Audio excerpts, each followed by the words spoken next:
Chapter 4. He was much better. He was growing fatter and stronger every day, if it was proper to speak of days. The white light and the humming sound were the same as ever, but the cell was a little more comfortable than the others he had been in. There were a pillow and a mattress on the plank bed and a stool to sit on. They had given him a bath, and they allowed him to wash himself fairly frequently in a tin basin. They even gave him warm water to wash with. They had given him new underclothes and a clean suit of overalls. They had dressed his varicose ulcer with soothing ointment. They had pulled out the remnants of his teeth and given him a new set of dentures. Weeks or months must have passed. It would have been possible now to keep count of the passage of time, if he had felt any interest in doing so, since he was being fed at what appeared to be regular intervals. He was getting, he judged, 3 meals in the 24 hours. Sometimes he wondered dimly whether he was getting them by night or by day. The food was surprisingly good, with meat at every third meal. Once there was even a packet of cigarettes. He had no matches, but the never-speaking guard who brought his food would give him a light. The first time he tried to smoke, it made him sick, but he persevered and spun the packet out for a long time, smoking half a cigarette after each meal. They had given him a white slate with a stump of pencil tied to the corner. At first he made no use of it. Even when he was awake, he was completely torpid. Often he would lie from one meal to the next almost without stirring, sometimes asleep, sometimes waking into vague reveries in which it was too much trouble to open his eyes. He had long grown used to sleeping with a strong light on his face. It seemed to make no difference, except that one's dreams were more coherent. He dreamed a great deal all through this time, and they were always happy dreams. He was in the golden country, or he was sitting among enormous, glorious, sunlit ruins with his mother, with Julia, with O'Brien, not doing anything, merely sitting in the sun, talking of peaceful things. Such thoughts as he had when he was awake were mostly about his dreams. He seemed to have lost the power of intellectual effort now that the stimulus of pain had been removed. He was not bored. He had no desire for conversation or distraction, merely to be alone, not to be beaten or questioned, to have enough to eat and to be clean all over was completely satisfying. By degrees he came to spend less time in sleep, but he still felt no impulse to get off the bed. All he cared for was to lie quiet and feel the strength gathering in his body. He would finger himself here and there, trying to make sure that it was not an illusion, that his muscles were growing rounder and his skin tauter. Finally, it was established beyond a doubt that he was growing fatter. His thighs were now definitely thicker than his knees. After that, reluctantly at first, he began exercising himself regularly. In a little while he could walk 3 kilometers, measured by pacing the cell, and his bowed shoulders were growing straighter. He attempted more elaborate exercises and was astonished and humiliated to find what things he could not do. He could not move out of a walk. He could not hold his stool out at arm's length. He could not stand on one leg without falling over. He squatted down on his heels and found that with agonizing pains in thigh and calf he could just lift himself to a standing position. He lay flat on his belly and tried to lift his weight by his hands. It was hopeless. He could not raise himself a centimeter. But after a few more days, a few more meal times, even that feat was accomplished. A time came when he could do it 6 times running. He began to grow actually proud of his body and to cherish an intermittent belief that his face also was growing back to normal. Only when he chanced to put his hand on his bald scalp did he remember the seamed, ruined face that had looked back at him out of the mirror. His mind grew more active. He sat down on the plank bed, his back against the wall and the slate on his knees, and set to work deliberately at the task of re-educating himself. He had capitulated. That was agreed. In reality, as he saw now, he had been ready to capitulate long before he had taken the decision. From the moment when he was inside the Ministry of Love. And yes, even during those minutes when he and Julia had stood helpless while the iron voice from the telescreen told them what to do, he had grasped the frivolity, the shallowness of his attempt to set himself up against the power of the party. He knew now that for 7 years the thought police had watched him like a beetle under a magnifying glass. There was no physical act, no word spoken aloud that they had not noticed, no train of thought that they had not been able to infer. Even the speck of whitish dust on the cover of his diary they had carefully replaced. They had played soundtracks to him, shown him photographs. Some of them were photographs of Julia and himself. Yes, even he could not fight against the party any longer. Besides, the party was in the right. It must be so. How could the immortal collective brain be mistaken? By what external standard could you check its judgments? Sanity was statistical. It was merely a question of learning to think as they thought. Only the pencil felt thick and awkward in his fingers. He began to write down the thoughts that came into his head. He wrote first in large, clumsy capitals, "Freedom is slavery." Then, almost without a pause, he wrote beneath it, "2 and 2 make 5. But then there came a sort of check. His mind, as though shying away from something, seemed unable to concentrate. He knew that he knew what came next, but for the moment he could not recall it. When he did recall it, it was only by consciously reasoning out what it must be. It did not come of its own accord. He wrote, "God is power." He accepted everything. The past was alterable. The past never had been altered. Oceania was at war with Eastasia. Oceania had always been at war with Eastasia. Jones, Aronson, and Rutherford were guilty of the crimes they were charged with. He had never seen the photograph that disproved their guilt. It had never existed. He had invented it. He remembered remembering contrary things, but those were false memories, products of self-deception. How easy it all was. Only surrender, and everything else followed. It was like swimming against a current that swept you backwards, however hard you struggled, and then suddenly deciding to turn round and go with the current instead of opposing it. Nothing had changed except your own attitude. The predestined thing happened in any case. He hardly knew why he had ever rebelled. Everything was easy, except anything could be true. The so-called laws of nature were nonsense. The law of gravity was nonsense. If I wished, O'Brien had said, I could float off this floor like a soap bubble. Winston worked it out. If he thinks, he floats off the floor, and if I simultaneously think I see him do it, then the thing happens. Suddenly, like a lump of submerged wreckage breaking the surface of water, the thought burst into his mind, it doesn't really happen. We imagine it. It is hallucination. He pushed the thought under instantly. The fallacy was obvious. It presupposed that somewhere or other, outside oneself, there was a real world where real things happened. But how could there be such a world? What knowledge have we of anything save through our own minds? All happenings are in the mind. Whatever happens in all minds truly happens. He had no difficulty in disposing of the fallacy, and he was in no danger of succumbing to it. He realized nevertheless that it ought never to have occurred to him. The mind should develop a blind spot whenever a dangerous thought presented itself. The process should be automatic, instinctive. Crime Stop, they call it in Newspeak. He set to work to exercise himself in Crime Stop. He presented himself with propositions. The party says the earth is flat. The party says that ice is heavier than water, and trained himself in not seeing or not understanding the arguments that contradicted them. It was not easy. It needed great powers of reasoning and improvisation. The arithmetical problems raised, for instance, by such a statement as 2 and 2 make 5 were beyond his intellectual grasp. It needed also a sort of athleticism of mind, an ability at one moment to make the most delicate use of logic, and at the next to be unconscious of the crudest logical errors. Stupidity was as necessary as intelligence, and as difficult to attain. All the while, with one part of his mind, he wondered how soon they would shoot him. Everything depends on yourself, O'Brien had said, but he knew that there was no conscious act by which he could bring it nearer. It might be 10 minutes hence or 10 years. They might keep him for years in solitary confinement. They might send him to a labor camp. They might release him for a while, as they sometimes did. It was perfectly possible that before he was shot, the whole drama of his arrest and interrogation would be enacted all over again.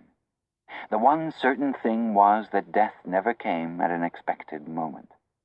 The tradition, the unspoken tradition, somehow you knew it, though you never heard it said, was that they shot you from behind, always in the back of the head, without warning, as you walked down a corridor from cell to cell. One day was not the right expression. Just as probably it was in the middle of the night.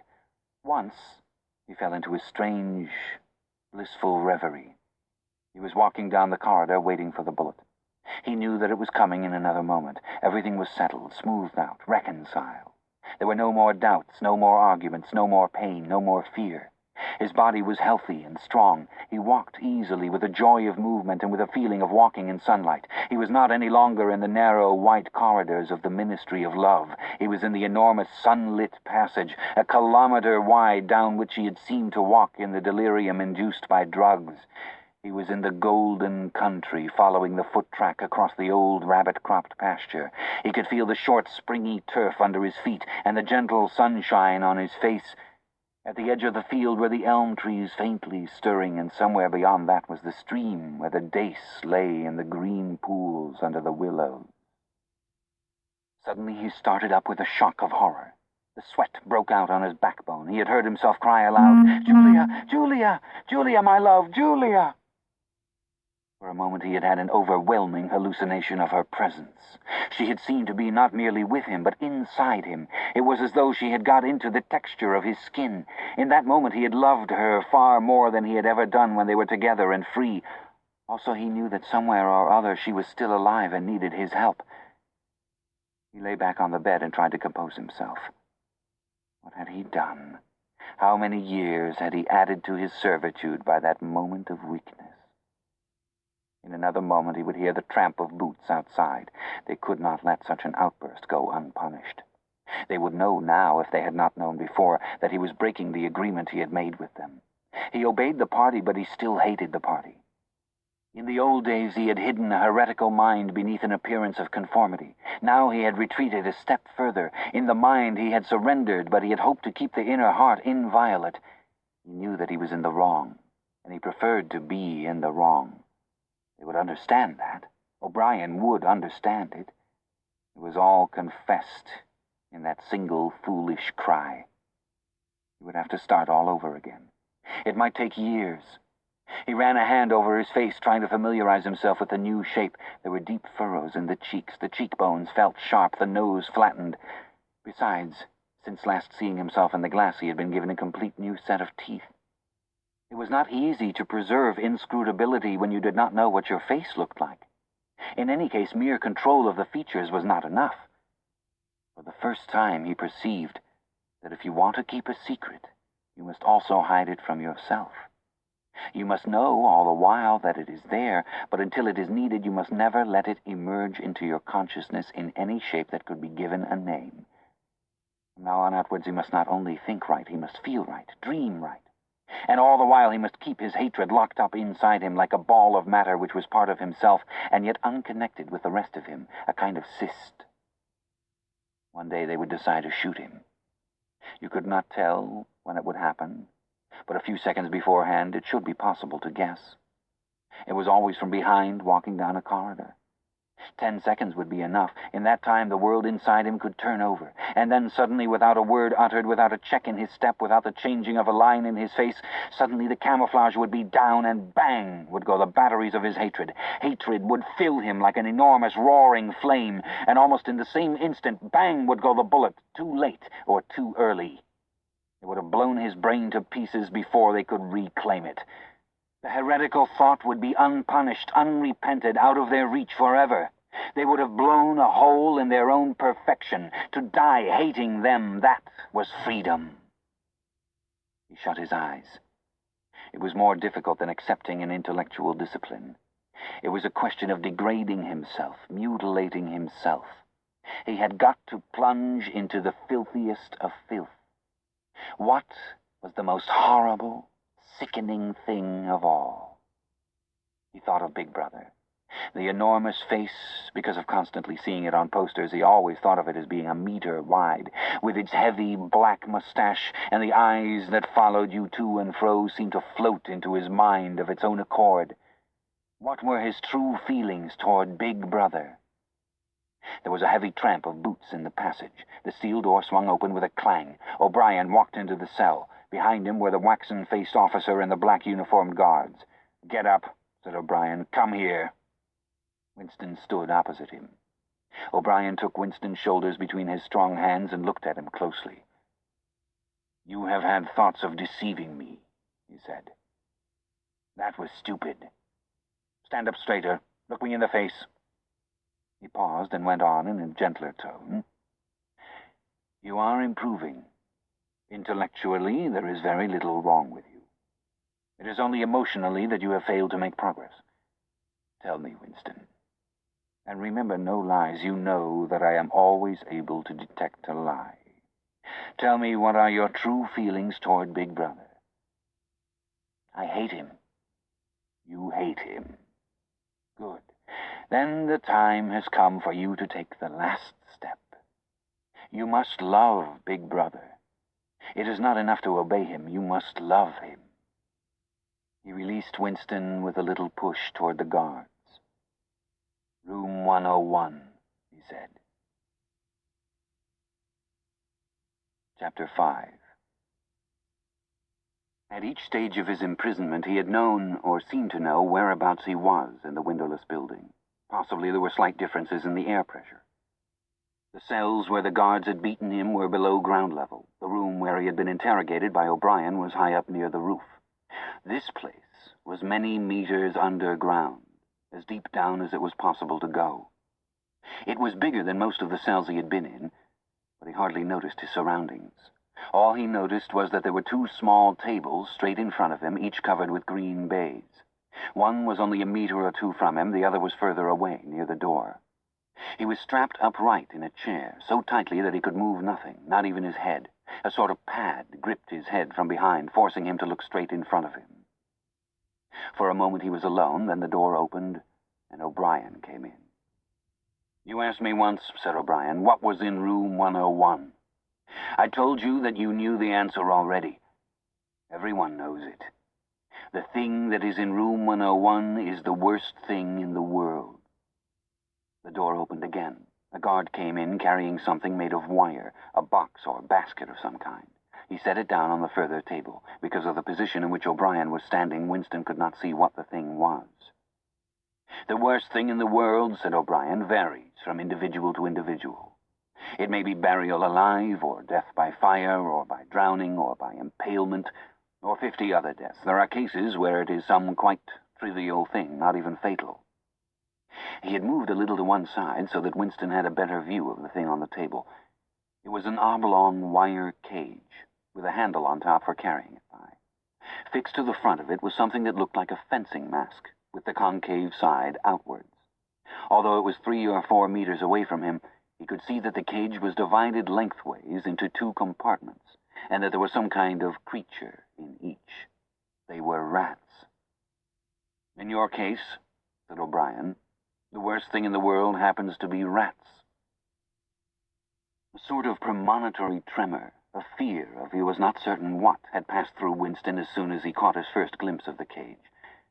But at this moment, the meaning of the mask-like attachment in front of it suddenly sank into him. His bowels seemed to turn to water. You can't do that, he cried out in a high, cracked voice. You couldn't, it's impossible. Do you remember, said O'Brien, the moment of panic that used to occur in your dreams? There was a wall of blackness in front of you, and a roaring sound in your ears. There was something terrible on the other side of the wall. You knew that you knew what it was, but you dared not drag it into the open. It was the rats that were on the other side of the wall. O'Brien, said Winston, making an effort to control his voice, you know this is not necessary. What is it that you want me to do? O'Brien made no direct answer. When he spoke, it was in the schoolmasterish manner that he sometimes affected. He looked thoughtfully into the distance, as though he were addressing an audience somewhere behind Winston's back. By itself, he said, pain is not always enough. There are occasions when a human being will stand out against pain even to the point of death. But for everyone there is something unendurable, something that cannot be contemplated. Courage and cowardice are not involved. If you are falling from a height, it is not cowardly to clutch at a rope. If you have come up from deep water, it is not cowardly to fill your lungs with air. It is merely an instinct which cannot be disobeyed. It is the same with the rats.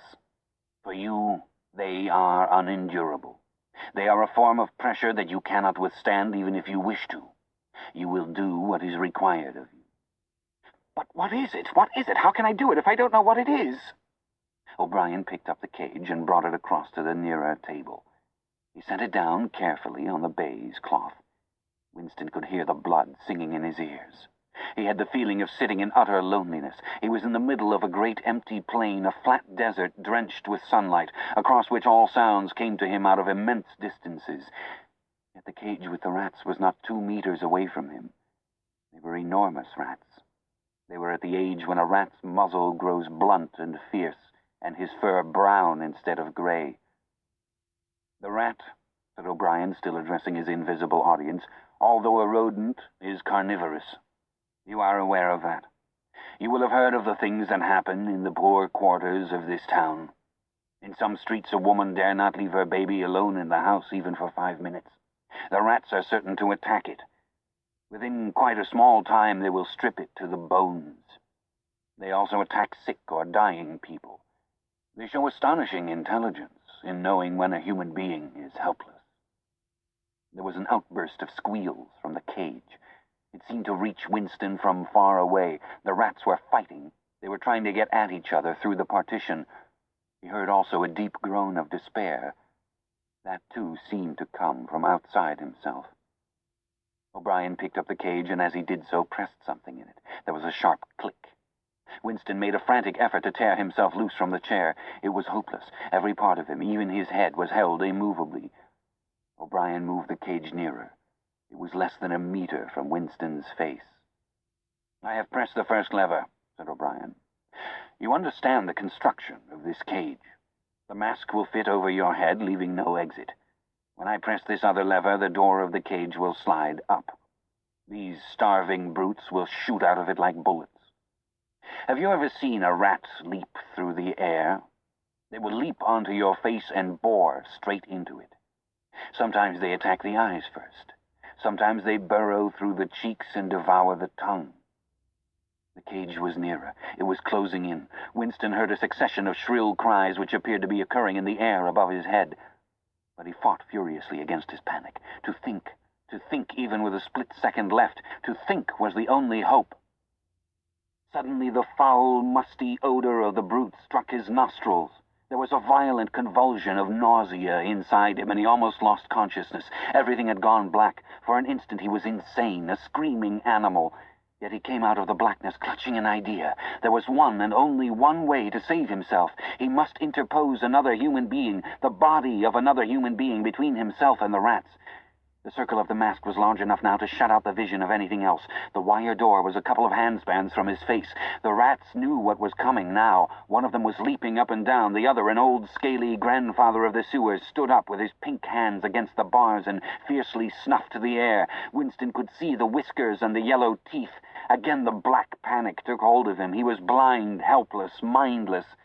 "It was a common punishment in Imperial China," said O'Brien, as didactically as ever.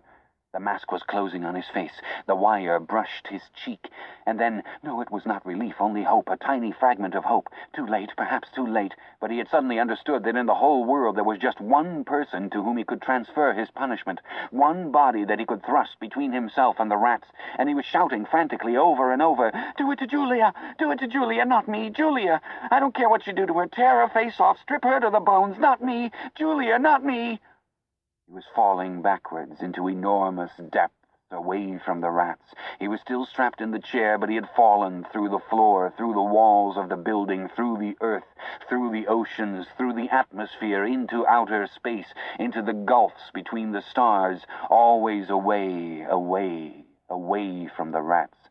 He was light years distant, but O'Brien was still standing at his side. There was still the cold touch of a wire against his cheek. But through the darkness that enveloped him, he heard another metallic click, and knew that the cage door had clicked shut and not opened. Chapter 6. The chestnut tree was almost empty. A ray of sunlight slanting through a window fell yellow on dusty tabletops. It was the lonely hour of 15. A tinny music trickled from the telescreens. Winston sat in his usual corner, gazing into an empty glass. Now and again he glanced up at a vast face which eyed him from the opposite wall. "Big Brother is watching you," the caption said. Unbidden, a waiter came and filled his glass up with Victory gin, shaking into it a few drops from another bottle with a quill through the cork. It was saccharin flavored with cloves, the specialty of the cafe. Winston was listening to the telescreen. At present, only music was coming out of it, but there was a possibility that at any moment there might be a special bulletin from the Ministry of Peace. The news from the African front was disquieting in the extreme. On and off, he had been worrying about it all day. A Eurasian army, Oceania was at war with Eurasia, Oceania had always been at war with Eurasia, was moving southward at terrifying speed. The midday bulletin had not mentioned any definite area, but it was probable that already the mouth of the Congo was a battlefield. Brazzaville and Leopoldville were in danger. One did not have to look at the map to see what it meant. It was not merely a question of losing Central Africa. For the first time in the whole war, the territory of Oceania itself was menaced. A violent emotion, not fear exactly, but a sort of undifferentiated excitement flared up in him, then faded again. He stopped thinking about the war. In these days, he could never fix his mind on any one subject for more than a few moments at a time. He picked up his glass and drained it at a gulp. As always, it made him shudder and even retch slightly. The stuff was horrible. The cloves and saccharin, themselves disgusting enough in their sickly way, could not disguise the flat, oily smell. And what was worst of all was that the smell of gin, which dwelt with him night and day, was inextricably mixed up in his mind with the smell of those... He never named them, even in his thoughts. And so far as it was possible, he never visualized them. They were something that he was half aware of, hovering close to his face, a smell that clung to his nostrils. As the gin rose in him, he belched through purple lips. He had grown fatter since they released him, and had regained his old color. Indeed, more than regained it. His features had thickened. The skin on nose and cheekbones was coarsely red. Even the bald scalp was too deep a pink. A waiter, again unbidden, brought the chessboard and the current issue of the Times, with the page turned down at the chess problem. Then, seeing that Winston's glass was empty, he brought the gin bottle and filled it. There was no need to give orders. They knew his habits. The chessboard was always waiting for him. His corner table was always reserved. Even when the place was full, he had it to himself, since nobody cared to be seen sitting too close to him. He never even bothered to count his drinks. At irregular intervals, they presented him with a dirty slip of paper, which they said was the bill, but he had the impression that they always undercharged him. It would have made no difference if it had been the other way about. He had always plenty of money nowadays. He even had a job, a sinecure, more highly paid than his old job had been. The music from the telescreen stopped and a voice took over. Winston raised his head to listen. No bulletin from the front, however. It was merely a brief announcement from the Ministry of Plenty. In the preceding quarter, it appeared the 10th three-year plan's quota for bootlaces had been over-fulfilled by 98%. He examined the chess problem and set out the pieces. It was a tricky ending, involving a couple of knights. White to play and mate in 2 moves. Winston looked up at the portrait of Big Brother. White always mates, he thought with a sort of cloudy mysticism. Always, without exception, it is so arranged. In no chess problem since the beginning of the world has black ever won. Did it not symbolize the eternal, unvarying triumph of good over evil? The huge face gazed back at him, full of calm power. White always mates. The voice from the telescreen paused and added in a different and much graver tone, "You are warned to stand by for an important announcement at 15:30. 15:30. This is news of the highest importance. Take care not to miss it. 15:30. The tinkling music struck up again. Winston's heart stirred. That was the bulletin from the front. Instinct told him that it was bad news that was coming. All day, with little spurts of excitement, the thought of a smashing defeat in Africa had been in and out of his mind.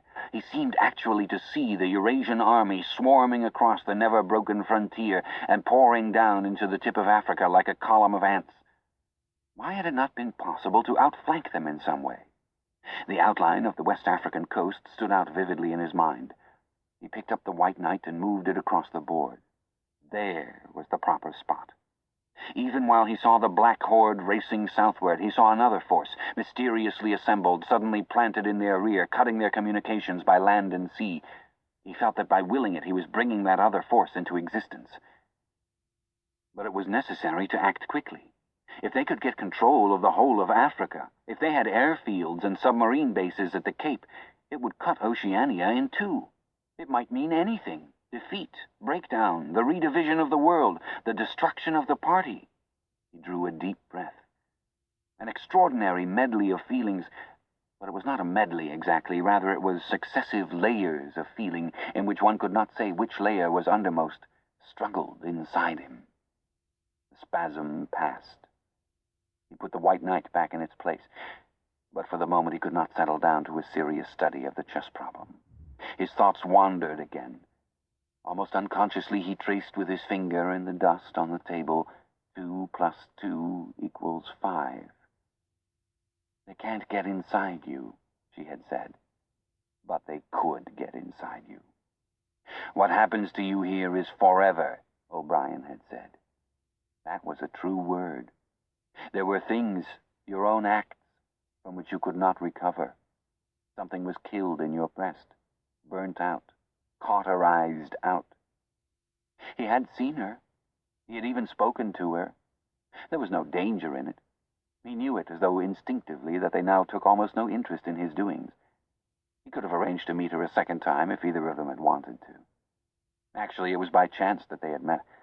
It was in the park, on a vile, biting day in March, when the earth was like iron and all the grass seemed dead, and there was not a bud anywhere except a few crocuses which had pushed themselves up to be dismembered by the wind. He was hurrying along with frozen hands and watering eyes when he saw her not 10 meters away from him.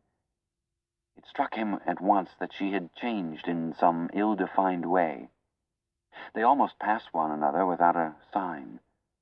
Then he turned and followed her, not very eagerly. He knew that there was no danger, nobody would take any interest in them. She did not speak. She walked obliquely away across the grass as though trying to get rid of him, then seemed to resign herself to having him at her side. Presently they were in among a clump of ragged, leafless shrubs, useless either for concealment or as protection from the wind. They halted. It was vilely cold. The wind whistled through the twigs and fretted the occasional dirty-looking crocuses. He put his arm round her waist.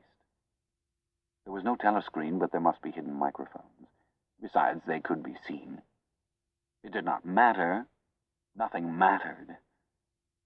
They could have lain down on the ground and done that if they had wanted to. His flesh froze with horror at the thought of it. She made no response whatever to the clasp of his arm. She did not even try to disengage herself. He knew now what had changed in her.